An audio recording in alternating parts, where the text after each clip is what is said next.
আপনারা ভালো করে খেলাটা দেখবেন, দেখে অ্যানালাইজ করবেন। আমি 2-3 দিন থেকে খেলাটা দেখতেছি, দেখে ভাবলাম আসলে কি, আসলে ওই বলটা তো গোল হয়েছিল, কেন ফিফা তা গোলটা দেখাইলো না। আমি বারবার বারবার প্লে করে খেলাটা দেখলাম, আসলে সে খেলা তো গোল হয়েই গেছে, কিন্তু অথচ সেটা গোল দেখায় নাই। মানে এটা ফিফা আর্জেন্টিনার সাথে পুরো চিটিং 2 নাম্বারই করছে। আপনারা খেলাটা পুরো দেখলেই বুঝতে পারবেন কত ভাবে বাজে ভাবে আর্জেন্টিনাকে হারিয়েছে।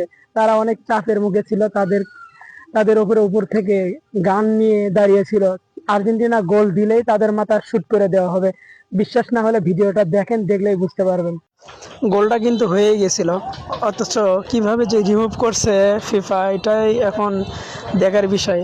এটা ভালো করে অ্যানালাইসিস করতে হবে। দেখেন কিভাবে বলটা গোলকে সামনে নিয়ে যাচ্ছে, এই যে পাস করলো, এই যে বলটা কিন্তু গোলকিপারের ফাঁকি দিয়ে গোলে ঢুকে গেছে। হ্যাঁ, এখন শুধু দেখতে থাকেন কি হয়। এই যে বলটা দেখছেন, এই যে বলটা কই, এই যে বলটা কিন্তু গোলকিপারের মাঝখানে, অথচ বলটাকে কিভাবে